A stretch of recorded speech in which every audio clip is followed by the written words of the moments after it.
And now joining the show, we've got Titans left tackle Taylor Lewan, the greatest left tackle in the history of the NFL with us. I love the hat you're wearing. Run the damn ball. That worked really well for you guys down the stretch. Last season, you guys had a really wonderful stretch once you figured out who the quarterback should be and made a great run in the playoffs, run the football. Now, Cynthia Froyland, our own Cynthia Froyland from NFL Network, has you guys pegged at 8 wins. What's that all about? What do you think about that? Well, Joe, I think at this point it's easy to just assume we're going to go 9-7. I feel like for the last 3-4 years we've been 9-7 every single year. So it's about getting that monkey off our back. So with all due respect, 8-8, it's a little bit ridiculous to me. But I think this, Joe Hawk, this as well. Like when you look at the schedule, the first thing you look at is the personnel you're going against. And I have my hands full this season. There's so many great pass rushers out there, and it seems like I'm going against every single one of them this year.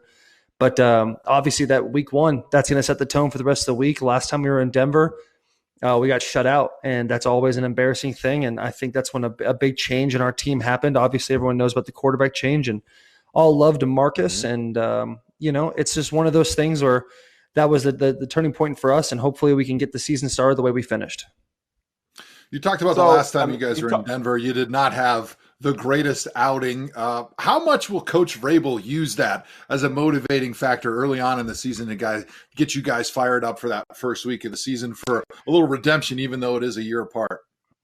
Yeah, I think Vrabel does a good job of motivating the boys. When we get in the team meeting, he is not one to hold back on anything, whether he's calling out me or calling out Tannehill or anybody. It doesn't matter who's who in the zoo. He's gonna give him a 1-2 punch to the gut every once in a while. And when it comes to those things, going to Denver, I mean, he'll definitely have enough firepower for all of us. But I think this team, has got a lot of confidence going into this season more than ever before. Obviously, making it to the AFC Championship gives you a lot of confidence, but this is one of those things where it can say a lot for a franchise, just one game at a time. What can you do? How do you stack games after going to the AFC Championship? What do you do the next season?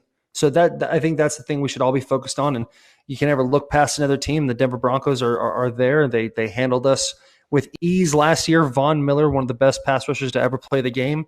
I believe Bradley Chubb will be healthy by then, and their defense has got a lot of firepower in them. Picked up a couple guys in the draft, so those guys are rearing and ready to go. So you're starting off on prime time. When you're looking at the schedule, you talked about you're looking at what pass rushes you're going against. You're the left tackle, so the only time they show your highlights is when somebody beats you, as Joe always says. But what are some of the other things as a player? Like for me, I would look for the cold games and the bye week. Those are like the two things that all I cared about. For you, beyond the pass rushes you're going against, do you pick at the bye week? What is your process there? Oh yeah, no question. You got to check out the bye week. When you look at that, come on. I don't know if they still do the week 4 bye week, but God bless anybody that does the week 4 bye week. It is the absolute worst week to have it because you're sitting there, you're feeling fresh, you're feeling good, and then all of a sudden you get a break, and it's like, I was just kind of getting all the kinks worked out here. Let's get this thing going a little bit.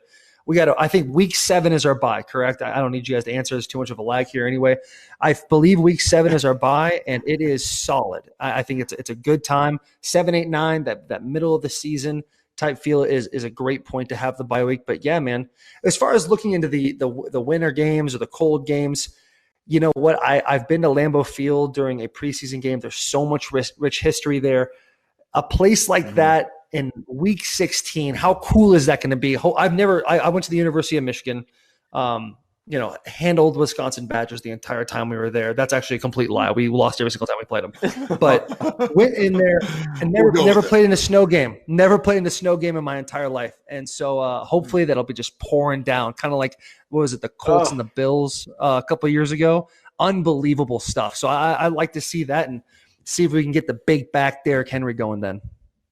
Well, it's interesting you mentioned I was going to say, interesting you mentioned the cold weather and the snow because Hawk fears those late cold weather snow games.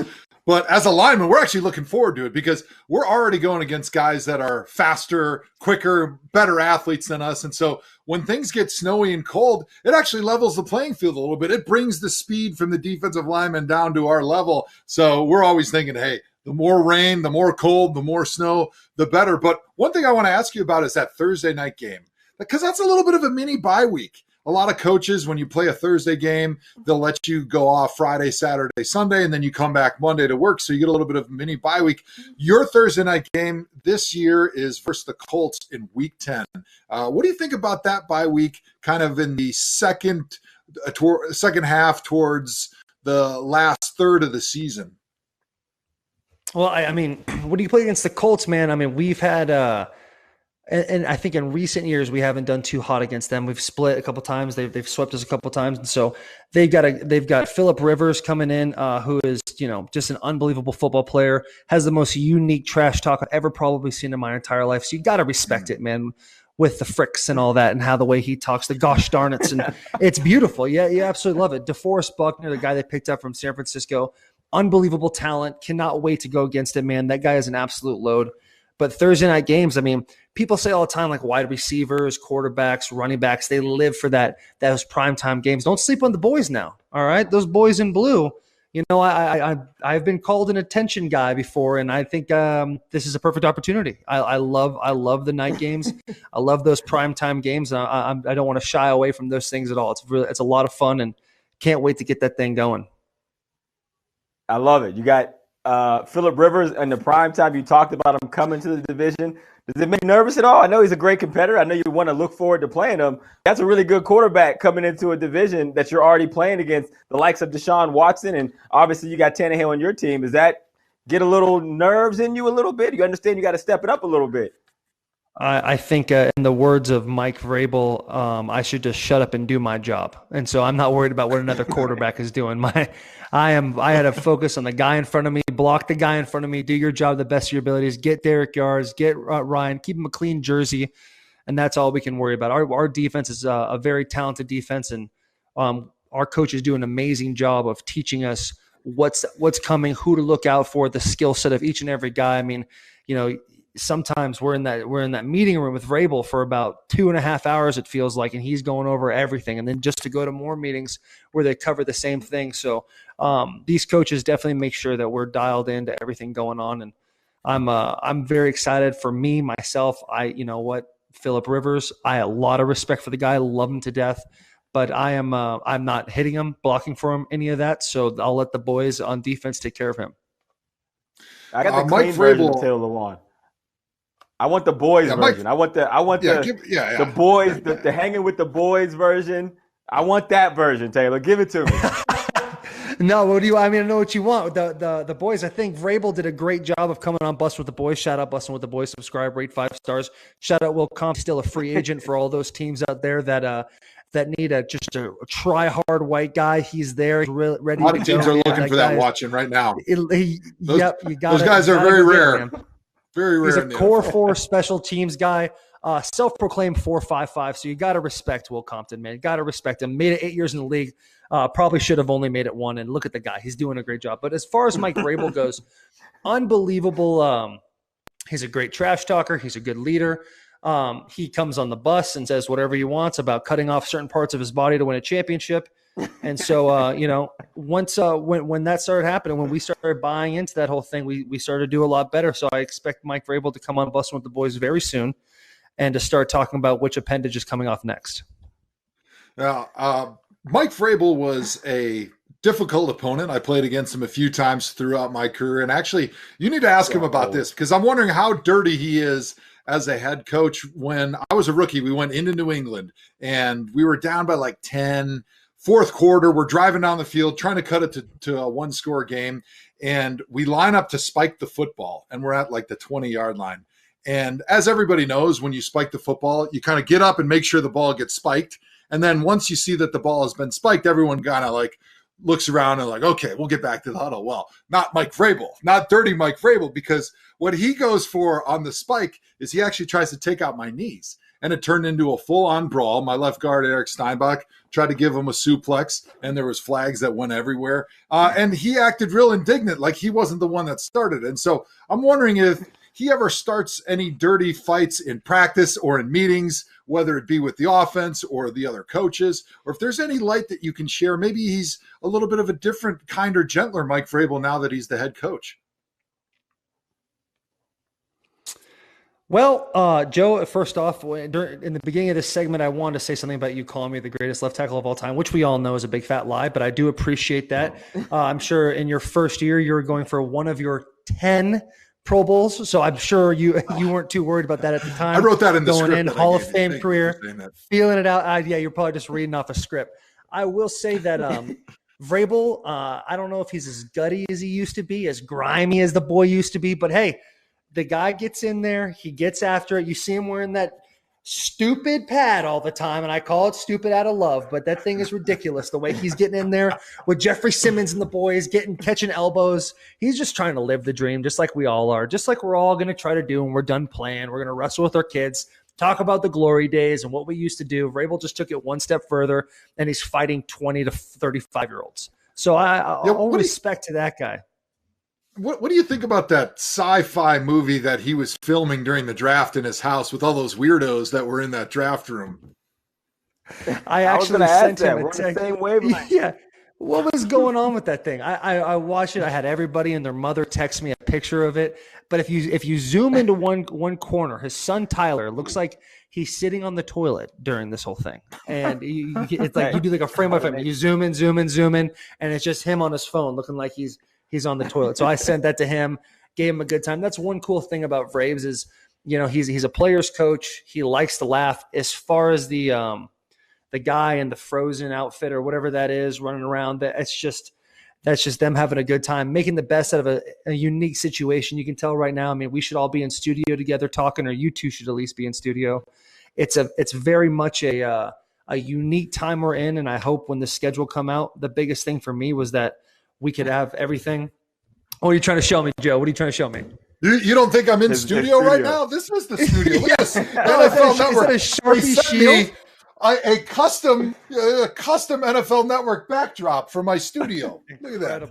Incredible. Respect it, Taylor. Dream. I respect it. I respect your guys' podcast too. Don't sleep on the Tomahawk Show, man. That thing is wicked. I love it. Another paid advertisement. To you on Blessed with the Boys. Hey, free shout-outs on this one. There you go. I got a good Vrabel story. So before I got to the league, I played in CFL for 2 years, and I was working out at a gym. I broke my ankle in my last year in Canada, was trying to go to the NFL, and I was like at that point where I was good to do stuff, but you're still scared because it's like you haven't done anything. So Vrabel was working out the same gym I was working out at, and I was sitting on the side, and I'm watching him like run like gases or something. And he doesn't know me. He knows me a little bit because he played with my older brother, but, we don't have like a relationship or anything. So I'm sitting there, and he's like, "Hey, kid." I'm like, "Yes, Mike." Now, Mike is still playing at the time. I think he's either with the Patriots or the Chiefs. But he's like, football isn't, really a spectator sport. You're not going to be able to play in the league if you're sitting on the sideline. And I'm like, "Oh, well, my ankle." And before I say anything, he was like, "Hey, kid, you're not injured. You're hurt. And if you can't play hurt, you ain't going to make the league. You're 5'0". You got a big chest, but you're tiny. So get out here, get your shoes, because we're missing reps. You owe me 2 extra." So I finished. I jumped out there. I started running my first time. It hurt like hell, but I finished it. I was sore. And the next day I was a little less sore. And the day after that, a little less sore. But it was a great moment and teaching point for me because he kind of pushed me in that moment to say, like, yo, you gotta make sure you push through. And that's the kind of guy Vrabel is and why I'm always a fan of the Braves, man. And the boy, Mike Vrabel. Yeah, no doubt. Mike Vrabel is he's one of those guys. He doesn't care how much money you make, all your accolades you have had. He is definitely going to call you out. The better player you are, the more you get taken out in those team meetings, and you respect those kind of things. You like it kind of doesn't matter who you are. You're going to get it no matter what. And so it says a lot about him and John Robinson and the culture they've instilled in this team and brought the players in. So I think they've done an amazing job. It's just about picking up last year where we left off. And I think this is a big crossroad year for us and taking one game at a time and just doing the best we possibly can. It's having a stronger start than we did in the beginning. I think, we're a team that now believes that we can do that. So it's a very exciting year for us. Hopefully we can do the whole thing. Well, the football schedule is great, but what I really want to know about is you and your boy, Quentin Nelson, and your Cardi B video in the pool. Yeah. Give me over there. What the hell is going on here? Well, Joe, I don't know if you've been to Cabo San Lucas before, but that place gets a little. I never made those ridiculous. big paychecks like you did, so I couldn't afford those fancy Are you vacations. joking? I'm pretty sure I actually was on Instagram one time, and it was a video of all the players, the non-quarterback players that have made the most in their career, and I'm pretty sure at the top 10 you were number 8. So you're confusing me and Hawk. after you, bud. I'm racing after you at this point. But the video, so we go to Cabo San Lucas every single year for a fishing trip. Yes, a lot of beverages are consumed. We have a great time. Quentin Nelson is an unbelievable person. I love him. Greatest guy in the entire world. And one of the funnier people I know as well. So we get to Cabo, we get to this house, and our bartender is kind of speaking broken English to us, telling us that Cardi B was here a weekend before. And all my boys start getting on our Instagram and seeing what's going on there. And they're like, hey, you got to do this video, man. You got to, because I used to be a big Dub Smash guy. And so they're like, you got to do it. And so I was like, no, I'm not going to do it. Well, the last day we're there, it's daytime. It's noon. There's been about 3 or 4 margaritas already taken down by the boys a little bit. And I decided to get a little wild hand. I'm like, all right, we'll do it. So Quentin now decides, because he's voluptuous, man. He's got that oomph about him. He's got sassiness. He's going to be Cardi B, and I have to be Offset or whatever the guy's name is. He's a very talented individual, but he's one of those two. And I'm in the corner kind of doing my little Dub Smash thing. And 2 takes. Quentin absolutely stole the show with his unbuttoned, no shirt under, worker shirt with a little fisherman's hat on, getting so sassy. I think he took about 5 of those margaritas down just trying to practice the whole thing. So it was a good time, man. Love going to Cabo with the boys. It's a great time. Love it. Did he get any interaction from Cardi B? Yeah, I think Cardi B actually both of us on Instagram for a little bit. That lady definitely shows some love. Yeah, man, it was a big deal. I mean, it was like we put it on there as a joke, not thinking it would blow up, and I think with less than 24 hours, I had like over 10 million views or something like that. And so it's cool, and it puts things into perspective for people that, a guy from the Indianapolis Colts and a guy from the Tennessee Titans. We're at the end of the day, we're all friends. This NFL thing is a very small community, and it's cool to be a part of. And the longer you play in it, the more you get to meet guys and establish relationships and have fun. And Quentin Nelson, a lot like you and me, Joe, we met at the Pro Bowl, and our relationship took off from there. So it was a very cool experience. Thank you for one more paid advertisement. Joining us. The Lyman Love Fest. Taylor, we appreciate you, man. Shout out to Bussin' with the Boys. You're welcome on any show me and Joe do for the history of life, my brother. Take care. Good luck this year. Appreciate it, guys. Thank you so much.